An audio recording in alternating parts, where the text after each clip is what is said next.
बहुत परेशान है, हमारी कहीं नहीं सुनाई होती। तू तो जीवन दे जाती है तस्वीर में, तू कहते इसको क्यों ले गया, बताओ मैं अपनी जिंदगी लिए भागो।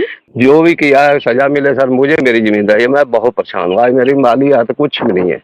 नमस्कार दोस्तों, उत्तर प्रदेश सरकार ने भले ही एंटी भू माफिया सेल का निर्माण किया हो, लेकिन आज भी बहुत सारे मामले ऐसे हैं जहां अगर तहसीलदार, लेखपाल कानूनगो चाह लें या उनकी निगाह जिस जमीन पर पड़ जाए वो जमीन उन्हीं की हो जाती है। दोस्तों, ताजा मामला सरोजनी नगर थाने के पिपरसन गांव का है। यहां पर 1990 में यशपाल ने अपने पूरे परिवार के साथ मिलकर जमीन खरीदी थी और 2002 में जब नवोदय विद्यालय यहां पर आया, उसके बाद से भूमाफिया की नजर इनकी जमीनों पर पड़ गई और कुछ ऐसा प्रकरण हुआ कि असली नक्शे ही गायब करवा दिए गए।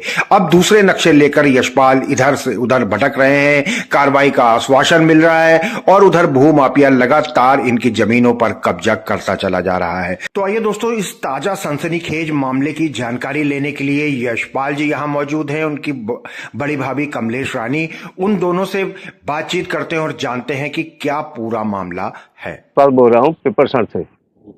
तो मैंने सन 90 में जमीन खरीदी थी, सब सही था, मेरा नक्शा ये सामने है। आज की डेट में मैं बहुत परेशान हूँ। इसका खसरा खतौनी आपके पास है? ये सर मेरे जमीन दर्ज है इस पे सारी, सब मान रहे हैं, लेकिन मुझे परेशान किया जा रहा है, मुझे जमीन मेरी छीनी जा रही। 1990 में जब आपने जमीन खरीदी, उसके बाद कब तक आप खेती किसानी करते रहे, कब से दिक्कत आनी शुरू हुई? 2011 तक 12 तक करती। 2011-12 के बाद सर हमको दिक्कत आनी शुरू हो गई। पहले हमको आज तक भी मुझे कोई सरकारी नोटिस नहीं है, मैं अपनी जगह पे सही हूँ। मैं गलत होता तो मुझे सर कोई सरकारी नोटिस आया होता, मैं परेशान होता, मैं भागता। मैं सही हूँ, लेकिन मेरी जमीन पे धीरे धीरे करके कब्जे हो रहे हैं, कोई मेरी सुनवाई नहीं कर रहा। तो इसको लेके कहीं कुछ एप्लीकेशन आपने डाली? पुराना नक्शा आप दिखा रहे हैं, क्या ये नक्शा आपने एसडीएम को दिखाया? जी सर, मैंने बहुत दिखाया, ये इसको मानने को तैयार नहीं है। देखते हैं थोड़ी देर के लिए सही, उसके बाद फिर आप बदल जाते हैं, हमारा हल नहीं होता कोई भी। इसको लेके उच्च अधिकारियों किसी को आपने शिकायत करी? लखनऊ जिलाधिकारी को या मुख्यमंत्री को, राजस्व विभाग को, किसी को कोई शिकायत करी? सबको की मैंने सर, सबको की, एसडीएम साहब, डीएम साहब, मैंने किसी को भी, मुख्यमंत्री साहब का भी फरियाद की, लेकिन कुछ नहीं, मुझे न्याय नहीं मिला। तो ये कब से, किसकी मिली भगत से आपको लग रहा है कि ये सब काम हो रहा है, और किसी खास पार्टी के लिए काम किया जा रहा है क्या? सर बड़े आदमियों को मेरी जमीन लग रहा है, मुझे इन्होंने लग क्या रहा है, सामने मैं देख ही रहा हूँ, कब्जा हो रहा, मैं जा रहा हूँ, मेरी को सुनता नहीं। मुझे वहां से कह रहे आप झूठ बोल रहे हो, तो वहां से मुझे टाल मटोल करके भेज देते हैं। तो मतलब आपने एसडीएम सरोजनी नगर को रजिस्ट्री, ये खसरा खतौनी सब दिखाई, तो वो मान नहीं रहे हैं? नहीं सर, बिल्कुल नहीं मान रहे। नक्शे को लेके क्या कह रहे हैं? आपके पास तो इतना पुराना नक्शा है। कह रही ये जो है बड़ा होता है, जो फोटो कॉपी कराओ तो ये बड़ा होता है। तो हमने कहा सर बड़ा हो, हम छोटा तो नहीं है ना सर, वो बस फिर कोई भी काम इस पे नहीं होता बस।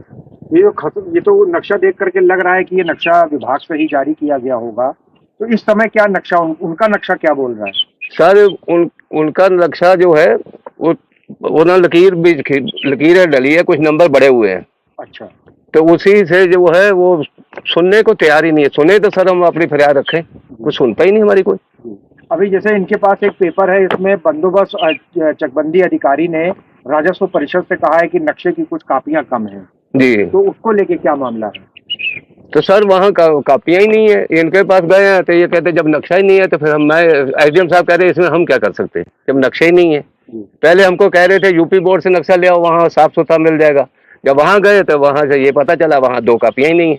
अच्छा, और फिर एसडीएम साहब के पास गए तो वो कह रहे इसमें हम क्या कर सकते जब नक्शा ही नहीं है। तो मतलब अगर नक्शा नहीं है तो आपको आपकी जमीन नहीं मिलेगी? नहीं, वो कह रहे जब नक्शा ही नहीं तो इसमें हम कुछ नहीं कर सकते। ये 2012 का आदेश है जिसमें चकबंदी अधिकारी ने राजस्व परिषद से नक्शा मांगा है, तो आज तक नक्शा नहीं मिला, 13 साल हो गए हैं। सर का तो यही कह रहा, हमको तो आज ही पता लगा। ये पहले तो हम लोग भटकते ही रहे एसडीएम साहब के पीछे पीछे ही, तो कभी हम बस यही हमको समझ नहीं आई कुछ। तो जिलाधिकारी से आप अभी 1-1.5 महीना पहले मिले थे, तो उन्होंने क्या कहा? तो हम तो सर अभी जल्दी भी मिले, ये कहा मिला, फिर भी मिले उनसे जाके, वो फिर भी यही क्वेश्चन करते जब नक्शा ही नहीं। भैया मैं क्या करूँ, मेरे आदमी ने जो लिख दिया है वही हम मानते हैं। तो सर मेरी तो जमीन चली गई, मेरे को तो वो कागज को मैं क्या करूं, मेरी तो कोई सुनवाई नहीं होती सर। तो राजस्व परिषद से या मुख्यमंत्री जी से, आला अधिकारियों से क्या अपील करना चाहेंगे? यही कहना चाहता सर, मुझे मेरा हक दिलाया जाए, मैं सही हूँ, जो जिसने किया है उसको सजा मिले, जो भी किया है सजा मिले सर। मुझे मेरी जिम्मेदारी है, मैं बहुत परेशान हूँ, आज मेरी माली हाथ कुछ भी नहीं है। मेरा नाम कमलेश रानी है, मैं विपरसंड से बोल रही हूँ। मैं बहुत परेशान हूँ जमीन के लिए। हम लोग दौड़ दौड़ जाते, हमारी कोई सुनता नहीं है। हमने महिला जोग में भी 2-3 बार गए हैं, हमारी सुनाई नहीं होती है। हम बहुत परेशान हैं। हमारी जमीन प्रसाद को दे दिया, बड़े पैसे वालों को, हमारे को डराते रहते हैं। अपन 24 धारा कराएंगे, वो धारा कराएंगे, हमको उधर लगाए रखते हैं, उनको जमीन में कब्जे करा रहे हैं। हम बताइए कहाँ जाए, हम चल भी नहीं पाते। इसी का हमारे हमको अटैक हो गया, हमारे आदमी ने दारू जहर भी पी ली। हम बहुत परेशान हैं, हमारी कहीं नहीं सुनाई होती।